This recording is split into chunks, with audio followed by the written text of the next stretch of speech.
Locked out of switching carriers because you can't find your Mint Mobile account number? No worries. We've got you covered. First, head over to the Mint Mobile website using your computer or smartphone and log into your account. You'll need your username and password for this. If you've forgotten either one, use the forgot username or forgot password links. Once you're logged in, you'll typically land on your account dashboard. Look for a section labeled Account Details, Profile, or something similar. The location can vary slightly depending on updates to the website design.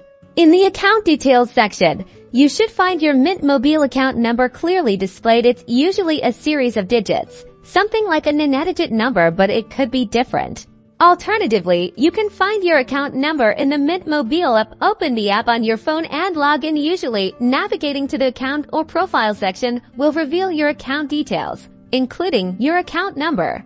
This account number is essential when you're porting your number to a new carrier, so keep it handy.